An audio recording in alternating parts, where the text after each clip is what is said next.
Welcome to Unpacking Peanuts, the podcast where three cartoonists take an in-depth look at the greatest comic strip of all time, Peanuts by Charles M. Schulz. Hey everybody, welcome back to the show. This is Unpacking Peanuts. I'm your host for the proceedings, Jimmy Gownley. I'm also a cartoonist. I did things like Amelia Rule, 7 Good Reasons Not to Grow Up, and The Dumbest Idea Ever. And guess what? You can read all my comics, my new comics anyway, for free over at gvillecomics.substack.com. Joining me as always are my pals, co-hosts, and fellow cartoonists. He's a playwright and a composer, both for the band Complicated People as well as for this very podcast. He's the co-creator of the original comic book price guide, the original editor for Amelia Rules, and the creator of such great strips as Strange Attractors, The Gathering of Spells, and Tangled River. It's Michael Cohen. Say hey. And he's the executive producer and editor of Mystery Science Theater 3000, a former vice president of Archie Comics and the creator of the Instagram sensation Sweetest Beasts. It's Harold Buchholz. Hello. And making sure everything runs smoothly, producer and editor Liz Sumner is here. Greetings. Well, guys, 1996 is here. We have a bunch of good strips to get to, a bunch of mail to answer. But before we do, I want to talk just a little bit about a couple things. First off, I want to tell everybody about the fun we had this weekend at our Patreon event, just to let people know if they had an extra couple bucks they wanted to kick in, the kind of shenanigans, hijinks, and good times they would be a part of. So Harold, why don't you start? Tell us exactly what we were doing. Well, we got together and we had, prior to the event, taken a crack at using all of the Peanuts characters and trying to build our own subset of those characters to create a different comic strip. With the theme that Jimmy came up, that there are so many amazing characters in Peanuts that they could carry their own strip. So we tried to prove that by building our own teams of characters. And we did it kind of like a draft pick for baseball. And we took turns choosing characters in also the setting of where it would happen and trying to build a team and then figure out what the theme of that strip would be. So when we got together for the Patreon, all of the people who were joining us teamed up with us, and we did it again together, and we figured out some pretty amazing faux strips based on Peanuts characters. It was a blast. Oh yeah, it was so much fun to do, and it really highlights just the depth of the Peanuts strip. There are very few. You could probably do it with Doonesbury. You might be able to even do it with Bloom County and maybe Pogo, but there are very few strips you could do. You couldn't do it with Crazy Cat, for instance. It would be a real short draft. I have a strip about a dog policeman in the desert. He's the only one there. Oh, Michael, so he ended up with, you tell us about your strip and your addendum you want to make. Well, this isn't mine. It was a team effort. We teamed up with one of our listeners, and that was Frank. So between me and him, with no plan in mind, we ended up with, it's a sports strip. The main characters are all girls. So it's Peppermint Patty and Lucy and Sally. Lydia. And we decided that what it is, it's a strip about a girls' volleyball team. And the team is called Volley of the Dolls. That's a new one. It took a while to figure that one out, right? I thought of that after the fact. Yesterday. You always have the great ideas afterward, right? They just come to you. And since, all the Peanuts characters are so short, they actually play their volleyball games on the tennis court. and Shermie's the manager. So that's the concept of the strip. Yeah, and we just had about an hour, 15 hour and a half of goofing around doing this with listeners. So if you want to be a part of any kind of events like that, head on over to unpackingpeanuts.com and you can sign up for our Patreon. It's a lot of fun.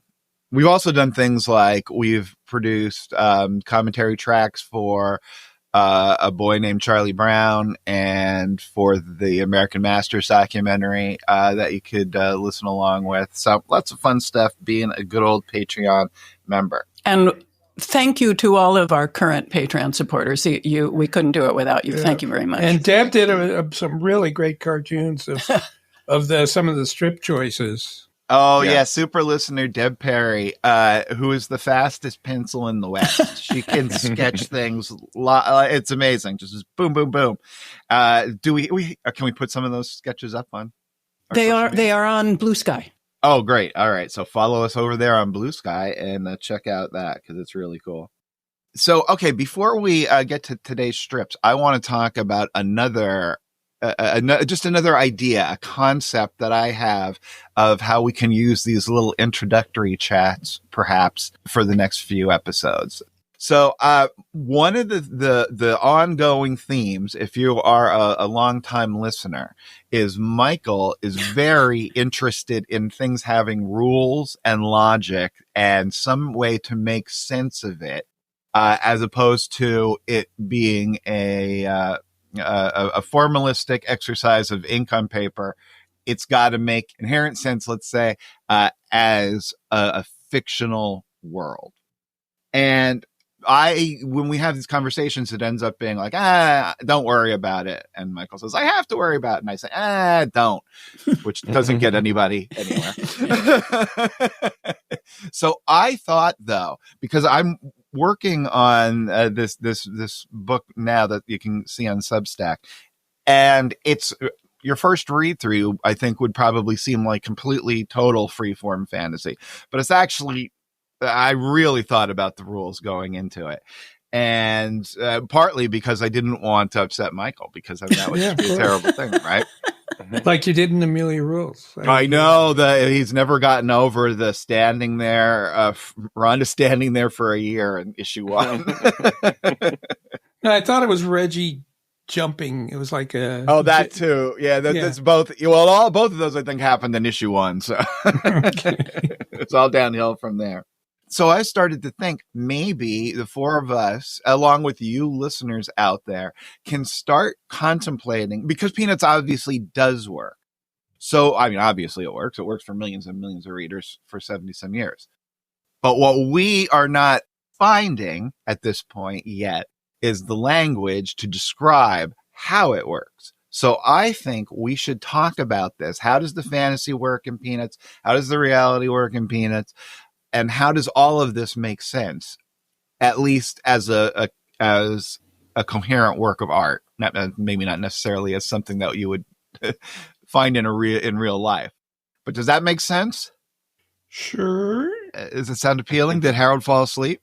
Well, I'm sure he'll wake up when we get into a big argument.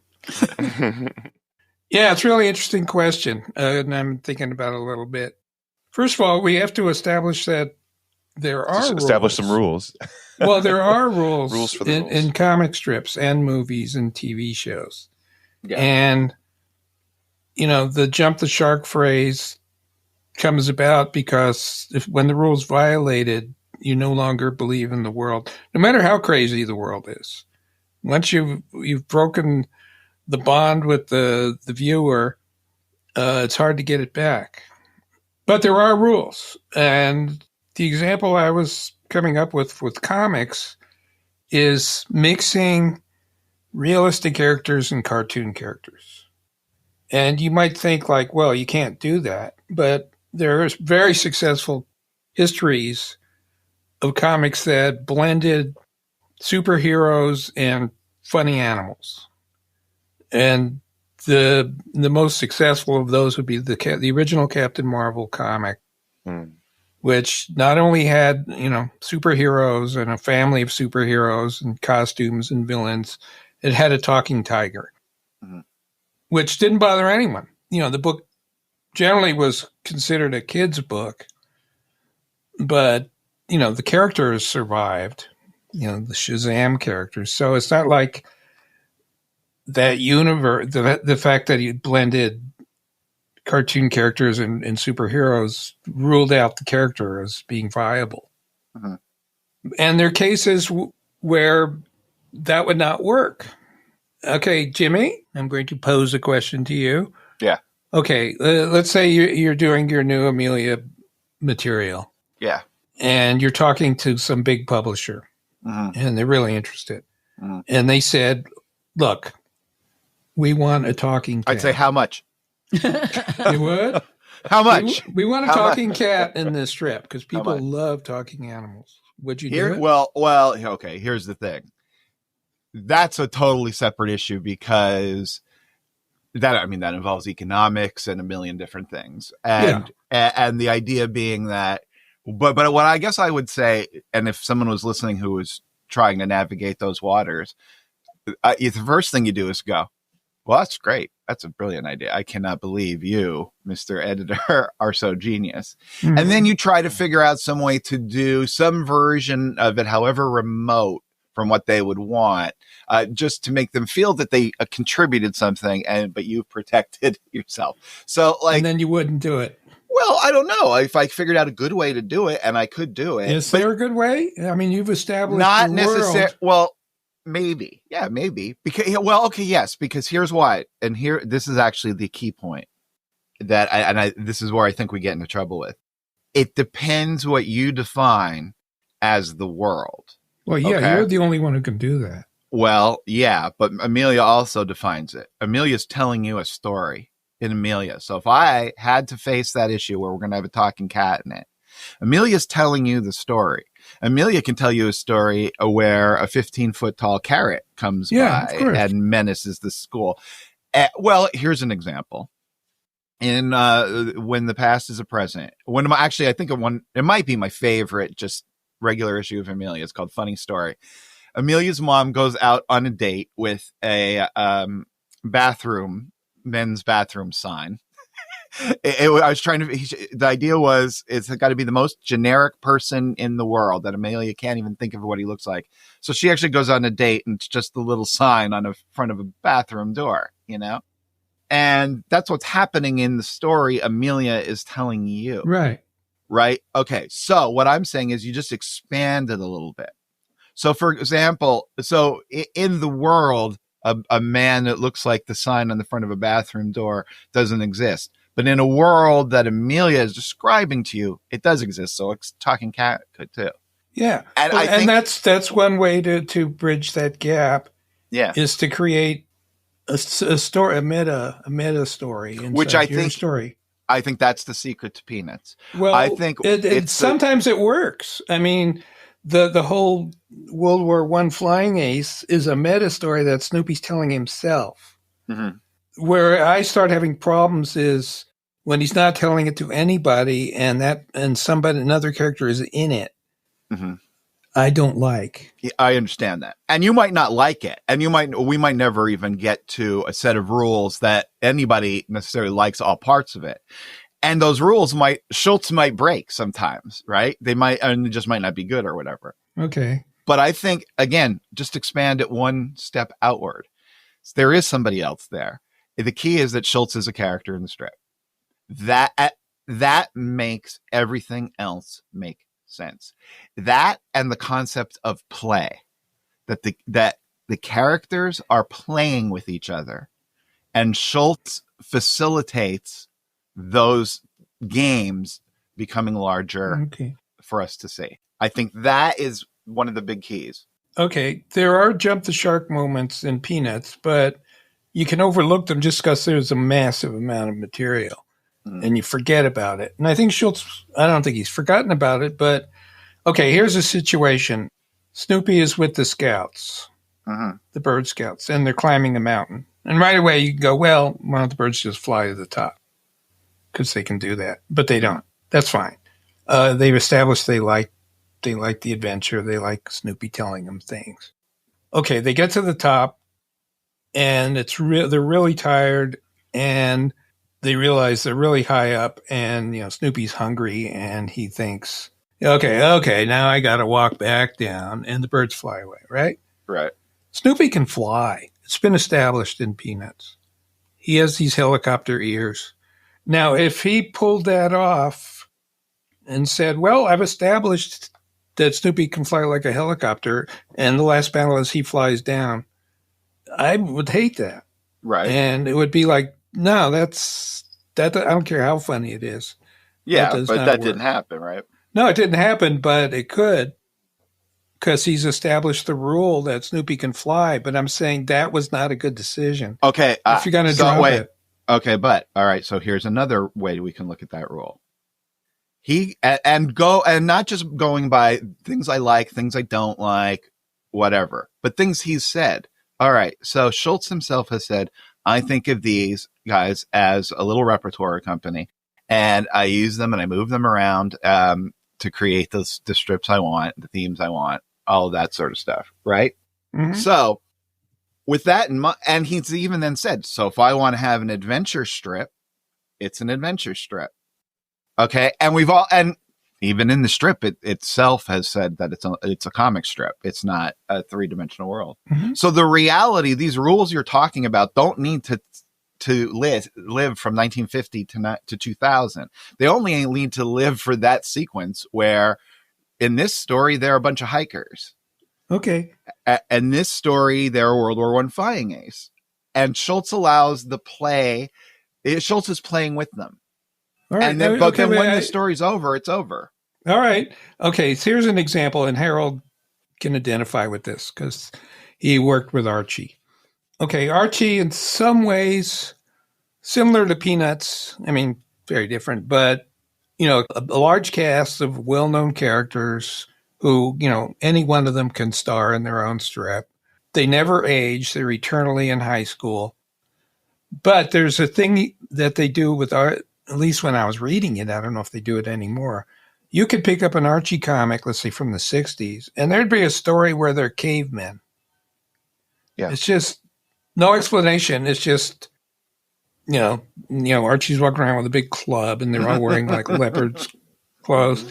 No explanation, but they could do that. They could be in, Imperial Rome as their same characters. And it's not jarring because they've established that Archie stories can happen anywhere and anytime. Mm-hmm. Peanuts hasn't done that, but if suddenly, Lucy is Cleopatra and people are calling her Cleopatra, I'd be going like, this is the wrong strip.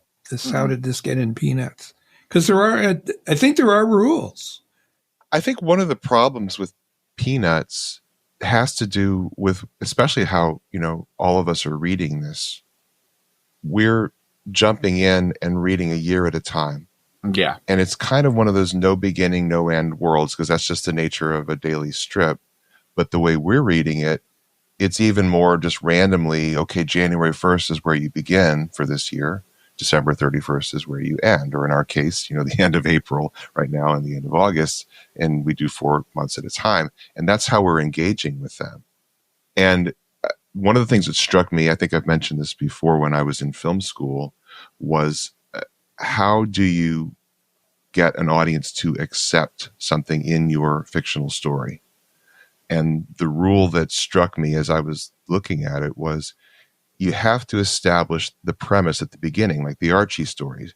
The very first panel of a 6-page Archie story that's got a title on it, it's the beginning, is that they're wearing Roman garb. And then it's like, okay, these guys are in Rome. And so you accept it. In Peanuts, you don't have that luxury because it's a daily strip, and you may be reading them randomly, or you may be reading them in order, or you may read one in the newspaper. And Schulz doesn't have that luxury to say, okay, reset, this is a whole new thing, unless the reader just assumes that, and it's up to the reader to decide, because it's really not baked into how you experience it. And I think that's the problem. I mean, to me, the classic example for, say, a film that sets the rules up front is It's a Wonderful Life. Number one, the title is It's a Wonderful Life. So you kind of know what you're getting. They say, don't make a message in a movie. And that's the movie that breaks all the rules. The message is in the title. This is what you're going to see.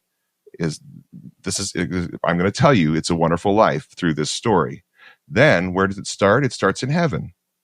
So if either you reject the film outright in the first minute of the film and turn it off, or just get mad all the way through the film because heaven's involved in the story, or you say, okay, I'm going to suspend any disbelief I might have. I'm going to say, okay, in this world, there's a heaven where there are angels who care about people down on earth, and we're going to send a guy down.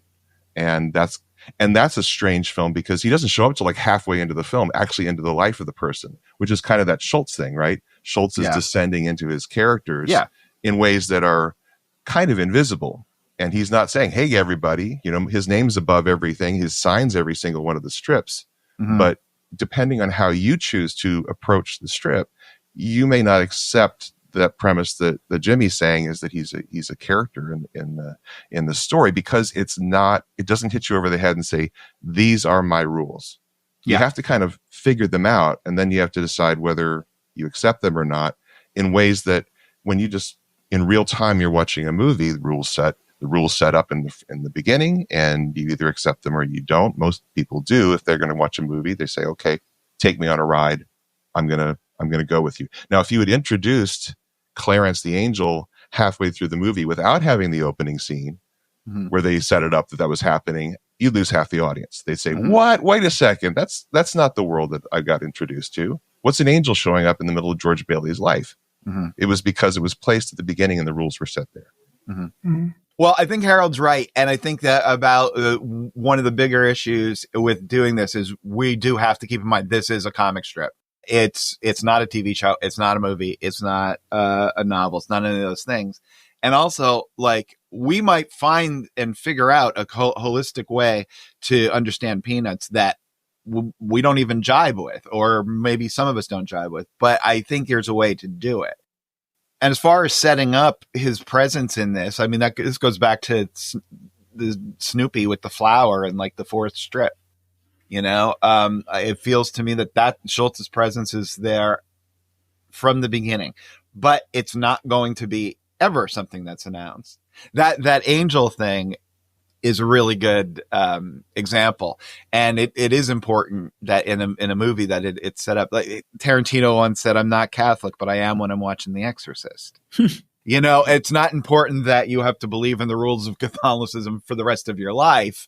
But it's important that you believe in them for the 120 minutes The Exorcist is, because that's where the superpowers come from or whatever. So, you know, I think this is an interesting conversation, and I'd love for our listeners to get involved with it. But I do think if we're going to start, I really think that idea of Schulz being an integral, active part of the strip itself is going to be the key that lets us make something that makes a larger sense. And I think you're right, Jimmy, that if, say, you, Jimmy, came in at the beginning of anybody ever experiencing Peanuts and going, okay, here's the deal. Yeah. Just like the beginning of a movie. Said, this is what this is. Schulz is a character in the strip. Enjoy. Right. And you set it up. Then if people were saying, okay, I'm going to listen to this guy and I'm going to look through that lens, there are going to be very few people that would have any issues or problems with it because the rules have been set. You know, I think just in the last episode we did, I was talking about what I was seeing in what Schulz was choosing to do. Was he was saying, okay, these characters, different characters have fantasy lives. It's not just Snoopy. You got Spike, you got Woodstock, you got, you know, there's a lot going on. And it seems like with the kids, and this is dawning on me as I'm saying this, but the kids have, you wouldn't even call them a fantasy world. It's just the world they wish it was. You know, Lucy wishes Schroeder loved her. You know, Charlie Brown wishes that he could be a great baseball player. And with the kids, more of it seems to be, you know, it's the unrequited love. It's denied fantasy. It's denied wishing this is the way reality was, and it's not. But through the animals, he lets them have that fantasy and they get away with it. And we kind of, in general, delight in it. And he has that dichotomy all the way through the strip where there is something satisfying that Snoopy can go to the heights that he goes to. But for the most part, he does reserve it for the animals. But because both of them live side by side in the strip, you get that mixture of the person who keeps hoping but never gets what they want, and the little animal that hopes and can go off into outer space. And I think the two of those together in this strip give Schulz and us a really rich world to live in where hope is fulfilled, but also hopes can be dashed. And it feels real, I think, in aggregate, even with all the fantasy, that's kind of at least emotionally, what we all experience. We get a mixture of both living in this world. I have a question, or I have a request. Jimmy, could you describe or give some examples of what you mean when you say Schulz is a character in the strip? Yes. Okay, I'll give an example. So let's say the premise of a strip is Snoopy and Linus on top of the doghouse, and Snoopy is going to fly Linus somewhere. All right. Well, let's just think about this if this was some sort of real world, and we can assume that Linus is playing with the dog. Like, if I think about this a little bit like when you're a dad with kids and they present you with play, and sometimes you go, oh, that's really cute. That's great. Okay, yeah, that's fun. And then sometimes you go, that's great. Okay. And you get involved and you play with them and it becomes this bigger thing. So back to the strip, Snoopy and Linus are on the doghouse, right? That's kids playing. In this example, Snoopy is a kid. He's a sentient being in the Peanuts world. It's two characters playing, right? If you see the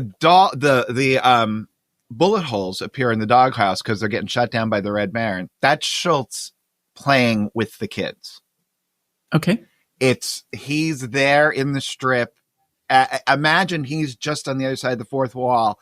And Snoopy's like, oh, no, the Red Baron is here. And it's like, oh, Schulz says, oh, he got you, too. And he puts his little pen and ink bullet holes on the side of the strip.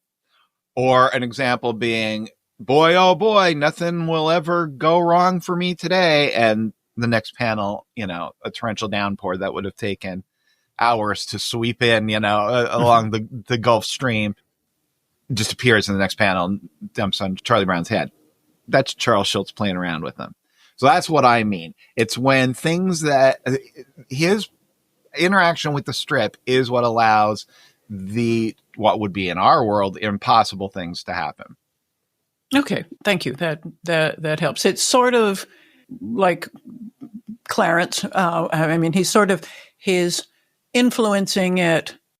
The character in was the part that I was struggling with, but he's interacting with it, but he's also above it. Yeah. Yes. Mm-hmm. Got it. Yeah. That's a dimension below him to get really frou-frou about it.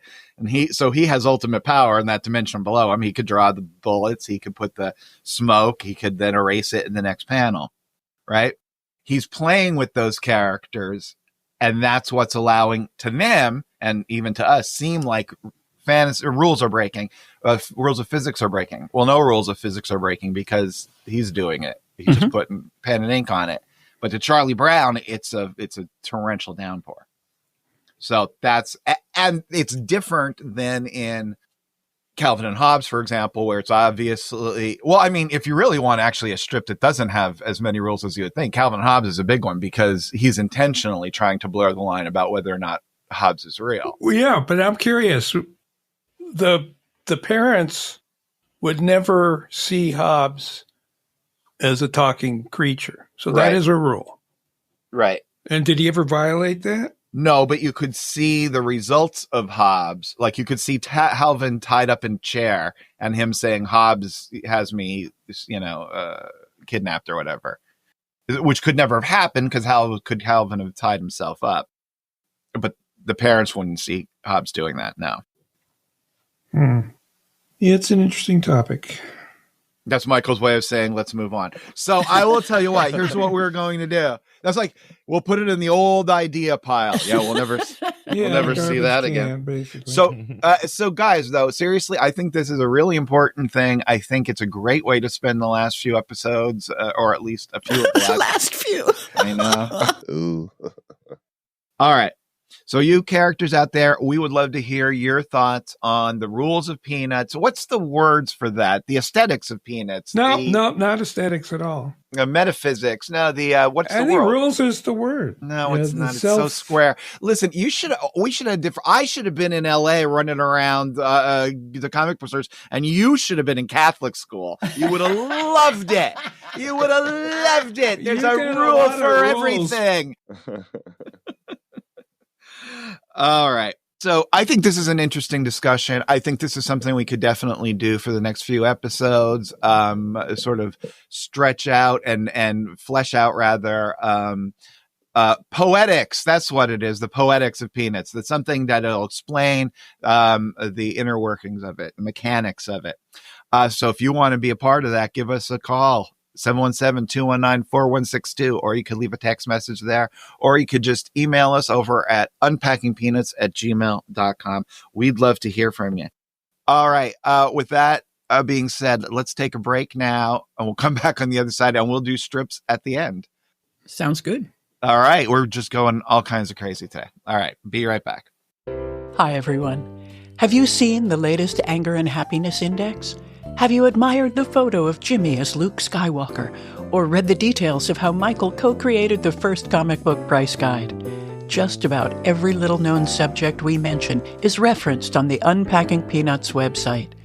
Peanuts obscurities are explained further, and other stories are expanded more than you ever wanted to know. From Albert Payson Terhune to Zipatone, Annette Funicello to Zorba the Greek. Check it all out at unpackingpeanuts.com/obscurities.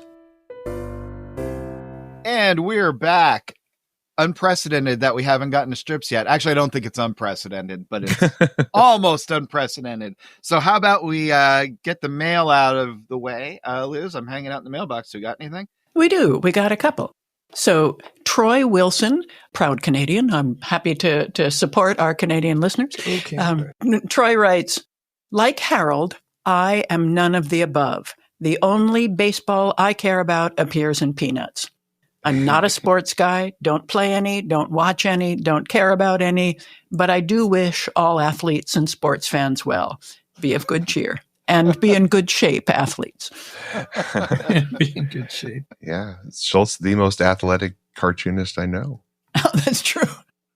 And then John Marullo, super listener, John, writes, hi all, there was some discussion in the baseball episode who our best hitter, who, according to Patty, was coming up to bat after Charlie Brown was. It was guessed, but not confirmed, to be Snoopy, Shermie, or Pigpen. Now, in the adaptation in Charlie Brown's All-Stars, the three batters who precede Charlie Brown are Linus, Lucy, and Snoopy. Patty still states that their best hitter is coming up, thus assuming the same continuity, eliminating Snoopy. This leaves Pigpen and Shermie. In a 1977 strip, which I looked up and it happens to be March 13th, 1977, Lucy states that Shermie is their designated hitter, which Charlie Brown confirms, saying he is a good hitter. This leads me to believe that the best hitter to whom Patty is referring is none other than our friend Shermie. Go Shermie. All right. Shermometer edition, right? We did. I guess we already have that him in there, don't we? We forgot. He's on the Shermometer as in 1977 as good hitter. Good hitting. That's right. Yeah. All right. And that's why he's captain of the volleyball team, because he's like really sports-oriented person. Wow. Thank you for clearing that up and reminding us. So that's it for the mail. And we got, we heard from, on the hotline, we heard from Captain Billy. He writes, Superfan Captain Billy here. The Cleveland Guardians were named after the Stone Guardians on the Superior Avenue Bridge. Fun fact, Bob Hope's father came to Cleveland to work on that bridge and brought 5-year-old Bob Hope with him. That's why the bridge was renamed after his father recently. Also, Bob Hope was a partial owner of the Cleveland Indians for around 2 decades. So there you go. So that's the Guardians who used to be the Indians. I was going to say that Bob Hope was a partial owner of the bridge. The Brooklyn Bridge. He bought it for $1. No, he had a partial bridge. His upper. Yeah. Ba-dum-bum. All right. Well, that's the mail. So if you want to contact us, unpackingpeanuts@gmail.com, 717-219-4162. We would love to hear from you. Because remember, when I don't hear, I worry. So guys, with all of that prelude out of the way, how about we finally, at long last, and with great No, you know what? Actually, hang on. Let's take a moment and really think. Okay, no, let's get to the script. No, let's just end the show here. Give good cheer, everybody. Hope you enjoyed the strips. January 6th. Rerun, Snoopy, and Lucy are in the Van Pelt house and Rerun is writing something. He says, "We're writing a story about a little kid who wants a dog, but his mom won't let him. It's a heart-wrenching tale." And then he hands it to Lucy, and as she reads it, he says, "Don't read it if you fear having your heart wrenched." Now, Rerun doesn't have a whole lot of characteristics, but this year really established the boy who really wants a pet dog as a major characteristic. Yeah, I like Snoopy watching him figuring out a story. Of course, Rerun can't write yet, can he? So he's just looking at a piece of paper. I don't know that he's actually... He's got a pencil. He's got something there for Lucy to read. I don't know if it's maybe it's an illustration of the idea. Well, yeah. Now, one of the reasons I picked this is because Rerun and him being creative becomes a real theme. He eventually goes on and wants his life's goal is to become an underground cartoonist. Cool. Wow. Yeah. He is an interesting kid. He's the best. He's so cool. He seems so 90s. Yeah. Which is amazing because this is, a guy who is doing things that were so 50s and so 60s. And here he is. Yeah. This feels like a 90s kid to me. Yeah. We also are seeing, though, just the hint of him starting to do the bird's nest hair. Mm. And I don't think he's actually writing at a table because it just keeps the table keeps morphing that space there and its shape. So I think he's working off of a waterbed. That's or the beanbag chair. The beanbag. Yeah, giant beanbag. January 8th. All right, if you want to know what made me laugh the hardest this episode, just this little simple thing. It's Marcy and Peppermint Patty, and they're sitting in school in their desks, and a consternated Peppermint Patty looks down at her shirt and goes, "Rats, I just got grape jelly on my shirt." To which Marcy replies, "In math class?" I don't know. I almost picked this just because I absolutely did not understand this strip. I do not get the relationship. Okay, Jimmy, can you lay it out here? Why would she be eating something with jelly in math class? Well, that's the joke. Oh my God! I still don't get it. I don't know, anyway, because you're not supposed to. You get jelly on your shirt at lunch, not at math class. Because why would she be getting jelly? I don't know. People might be sneaking food into lunch during class. Has anyone ever told you you're a tad too literal? I don't know. This breaks all the rules. Break your head. Oh my God, that's so funny. January 21st. It's a Sunday, and we start with a big symbolic panel of a snowman dressed like he's ready to play baseball. And in the next panel, Linus is talking to Charlie Brown, who's standing atop the pitcher's mound, which is covered in snow. And Linus says, "Why are you standing up there, Charlie Brown?" Charlie Brown says, "Memories, Linus. My pitcher's mound may be covered with snow, but the memories are still there." To which Linus says, "Happy times, huh?" Charlie Brown says, "Some of my happiest memories." We didn't see those, I guess. Linus says, "What about all the games we lost?" And Charlie Brown says, "It was my right fielder. It was always my right fielder." And Linus says, "I remember our last game. She dropped an easy fly ball," says Charlie Brown. And then Charlie Brown continues the next panel. "Then the next batter hit another easy one to right field, and she dropped it. Then she missed another fly ball, and then a grounder went through her, and then she dropped another fly ball." And now we see Charlie Brown pounding on the snow-covered mound, and he says, "Memories, memories, memories." And then Lucy, who has walked in and has seen all this happening, now walks away and says, "I think I'll go build a snowman." I want to know how this other team has all these pull hitters. Well, they're all lefties. I don't know. Hitting the right field is not easy. I think that breaks all the rules. No, do you know why it is easy as a kid, though? Because you're slow and you swing late. So lots of little kids do hit to right field. Oh, okay. The other reason I picked this feels like a throwback to me. It's 3 of the big 4. It's a baseball strip. It's him pounding on the ground. I think I mentioned this before in that book, Parables of Peanuts by Robert Short. He talks about Schulz repeating iconic poses again and again so that they lodge in our minds as being meaningful. And that pounding on the ground like that is one that pounding on snow, which is totally different. Pounding on snow. January 26th, Charlie Brown is asleep in bed, tucked under his comforter, and Snoopy is lying on top of the comforter, asleep as well. Well, Charlie Brown's actually not asleep. He's up and he's saying to himself, "Sometimes I lie awake at night, and I wonder if my life would be different if I had it to do over." Then a voice comes out of the dark that says, "Boy, there's an original thought." That's Schulz. That's absolutely Schulz in the strip. so Schulz being a character, he's really being a character. Yeah, exactly. Boy, there's an original thought. That's got a lot of levels. Yeah.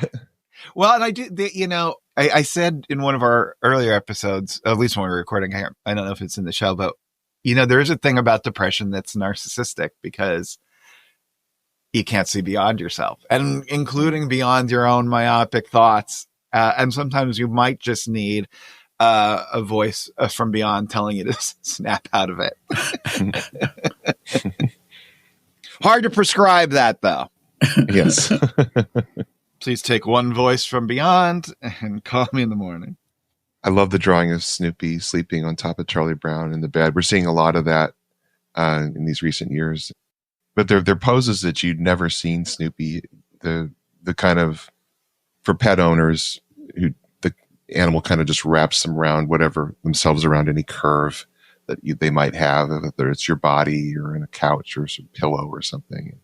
They're really nice, simple drawings. And we hadn't seen that before in Snoopy. He's being more genuinely dog-like in these later strips, probably because of Andy.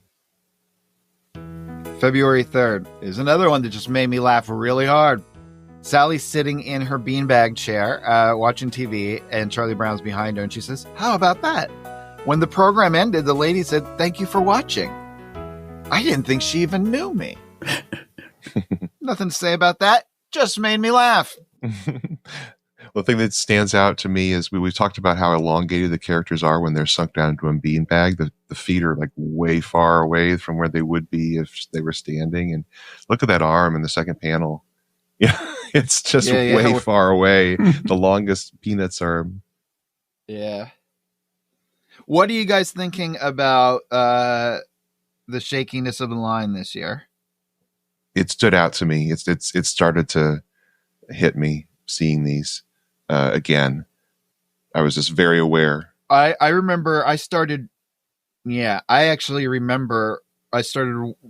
it almost every day in 1995 again, because I was out of college and had a job and stuff like that. So, and I remember around 96 thinking that's when you could really see some days where he was struggling. But he can still put together a very nice looking comic strip. Definitely. The thing I hadn't noticed up until this point is, I was saying that my theory was that he found a way to do the lettering that he was able to get a quick stroke in between the tremors, because you can imagine how specific you have to be with lettering, and he's able to hold it together even to this point where the letters generally look clean. And we were saying also the really important curves on the characters, like Charlie Brown's head and the noses and certainly the eyes. He's able to get that so there's not a tremor in that. I'm starting to see a tremor in the bottom of Snoopy's snout going down to his neck, and I'm starting to see a tremor sometimes in the letters. And he said he had to hold his hand with his other hand. Can you imagine doing that with pen and ink? I mean, this is not easy stuff to be dealing with in the first place. But then when you're shaking and you're dealing with like wet ink that can smear and drip and drop, and this is a real challenge. I mean, I feel for the guy, but when I start seeing the tremor in the letters, I think, oh wow, he's working super hard to make these as good as he can at this point. You just kind of feel it. And he would say things like, I work harder on the strip now than I ever have. And I think part of that is because he's fighting his own limitations just physically. And that's a heroic struggle. And I don't think it has anything to do with money. And I don't think, or maybe if it does have something to do with money, it's the money that's coming, that he's responsible for so many people. It's not just his money. It's everything. And I don't mean 5 kids and stepkids and a wife and any of that stuff and house. I mean, the syndicate, the salespeople, the animators, the licensees. I think he feels that really, and is choosing to spend his last few years. He didn't know it at the time, but that's what it ended up being. Continuing to do this strip to the best of his ability. I think that's heroic because that's. Yeah, he could have stopped. He saw that he was just slipping a little bit in the polls, and next episode I'll go over some of that information. But yeah, this year he got his star on the Walk of Fame. I mean, that's a big marker, especially for a cartidist to get that kind of thing in Hollywood. Possibly even be on it. Yeah, any other ones? Maybe Al Cap. It'll be interesting to go back and see which cartoonists have gotten on the Walk of Fame. You have to have some connection with the film industry. I mean, it's the Hollywood Walk of Fame. He would have been on for TV, probably. I mean, it could be TV, radio, film. Yeah, you're right. Stuff, so maybe. Yeah, that's possible. But the other thing he did, in a slightly related note, is the International Museum of Comic Art, which was relocating to Boca Raton, Florida, that the Walkers were involved in, Mort, Beetle Bailey, and all of those characters. I was thinking of old people with walkers. Well, in Florida, I can, okay. But, we always have talked that there's this little bit of a rivalry and a little bit of each didn't seem to kind of get the other because they were different kind of cartoonists. But I thought it was cool that the number one donor to the Museum of Comic Art down in Florida was Schulz. He donated $1 million to help them go. Wow. So that was pretty cool. That is very cool. That's giving back for sure. February 4th. Lucy is behind the psychiatric booth, but in this symbolic panel, instead of saying psychiatric help, it says, why not? And who knows? But then we're back to the regular old booth and her regular old patient, Charlie Brown. And Charlie Brown says, I just had a terrible thought. What if I finally meet that little red-haired girl, and what if she really likes me? But what if it turns out that I don't like her as much as I thought I was going to? To this, Lucy rolls her eyes. Charlie Brown continues, how could I tell her? How could I break up with her? How could I leave her? And then Lucy says, you're worried about leaving someone you haven't even met? Hopeless. Completely hopeless. And then Charlie Brown responds with, maybe I can leave her now and meet her later. Only a true neurotic would have come up with this idea. Right? It's amazing. It is so neurotic. Yeah, actually, there's going to be a moment this year that is, I think, slightly historic in the strip related to the little red-haired girl. So I'm looking forward to that. Oh, yeah, I know what one you're talking Teaser. about. I have no idea. It turns out she actually dies. No. I meant her hair. Oh. As soon as it came out of my mouth, I'm like, that's not going to be what they do. February 11th, another Sunday, and it's a symbolic panel, Linus and Sally on opposite sides of a big, giant Valentine's Day heart, with Snoopy perched in at the top where the two halves meet. And then the strip starts in the next tier with Sally saying, I made this Valentine especially for Linus. And we see that she has made a little homemade Valentine. And then she gives it to Snoopy saying, I want you to deliver it for me. So Snoopy goes over to the Van Pelts, kicks on the door, bam, bam, bam. Linus answers and says, what's this? Snoopy hands the Valentine to him. And they're inside now, I think anyway. And Linus reads it and says, for my sweet Baboo. And then he freaks out. I'm not her sweet Baboo. Where did she get that idea? Why does she keep calling me that? He's screaming to the heavens. I'm not her sweet Baboo, and I'll never be her sweet Baboo. And Snoopy is looking at the Valentine at this point. Then we cut back to Sally at home, and Sally asks, did he like it? And Snoopy thinks he loved it. And then we cut to Linus in the last panel with the Valentine smashed into his face and his nose poking through it, which is how Snoopy ended up delivering it after Linus's complaints. Much funnier when you look at that one than when I read it. But, there's another one. Maybe I was just in a great mood because I've been in a pretty good mood lately. But this year made me laugh out loud a bunch of times. Yeah. And this is one of them. This one just kills me that Snoopy's like, just had enough of this nonsense. He loved it. February 16th. It's a panoramic panel, one of those done-in-one things. And it is another one of our Frank Miller-esque look at World War I. Spike the infantryman just in the trench, surrounded by darkness and mud and piled sandbags. And he's thinking to himself, so I stood in the chow line in the rain for an hour today because the cook said we were having tapioca pudding. So what happens? They ran out and I got bread pudding. I hate bread pudding. I'm in the infantry. I'm standing in the rain. Rats. I just picked this one because I can't believe that they killed and ate tapioca pudding. Oh. Our famous character. the girl whose dad was in advertising. I think he's leaning partly into these World War I strips because it's custom made for hiding his tremor. Anybody who's been through war, especially, at a young, impressionable age, you're in your teens, early 20s, going off to war. What a strange interlude in your life that you're going to carry with you the rest of it. Yeah. And the things that you were asked to do that you can't do in polite society, and how that how jarring that is. Yeah. That can never leave a person. Well, yeah, and not just asked to do, but trained to do. Like right. You went through a rigorous, let's call it, training program to become a certain way, to behave a certain way, so that you can survive what's about to happen. And then, like you say, the war is over eventually, thankfully, hopefully, and hopefully you survived it. But then you go home and you're this person that can't do any of the things you were trained to be. Well, that's why the GI Bill was so great, because it gave so many people. Well, Schulz used his GI Bill, right, to get the correspondence course, I think. Right. So, yeah, and that's what it is. It's an interlude. It's these 2 or 3 years or whatever it is that make no sense when, put in the context of everything else of your life.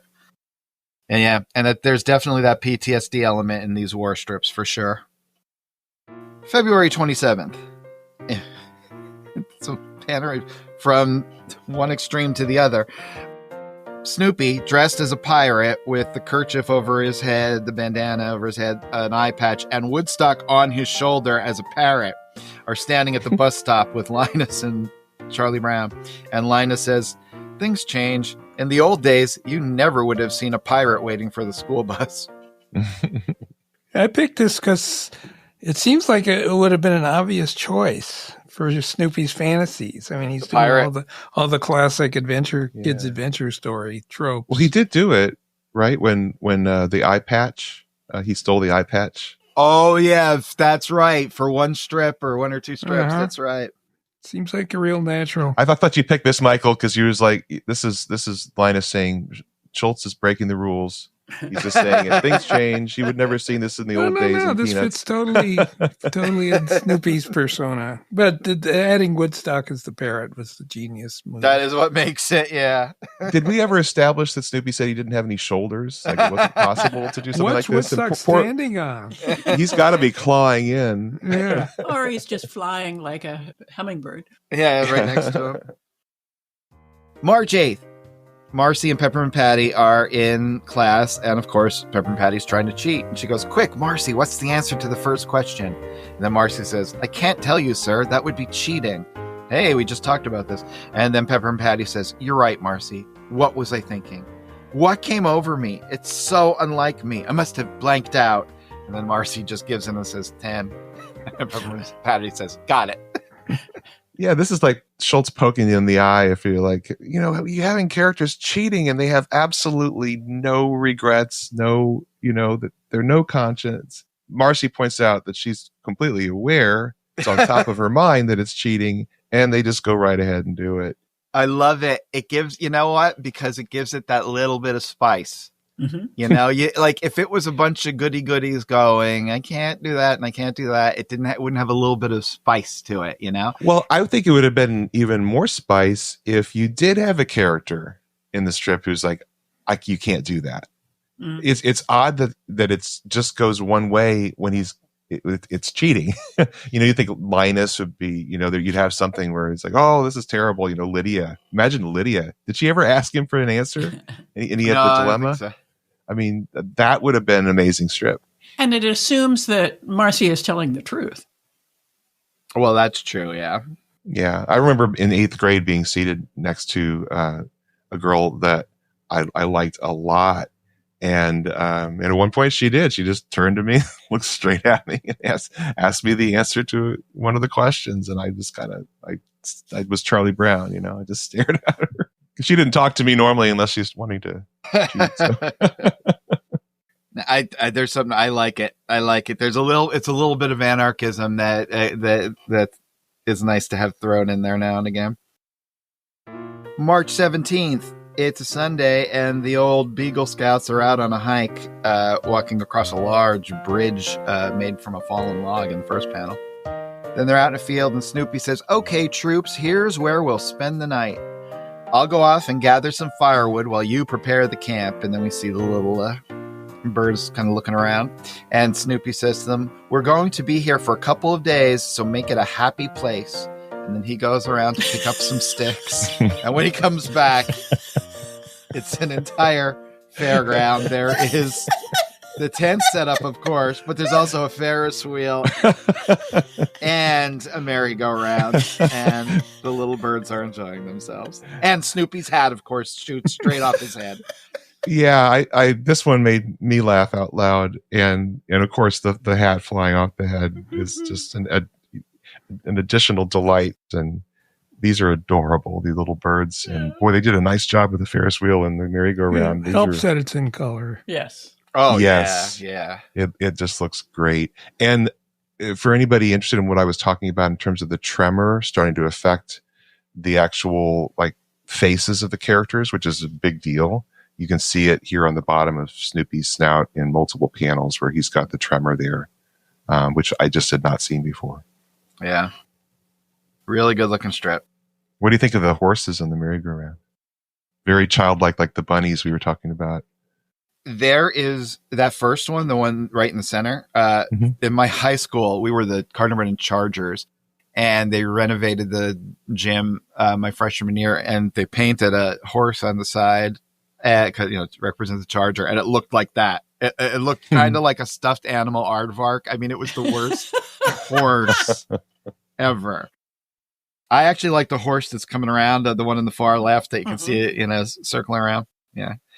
Totally little abstract cartoon.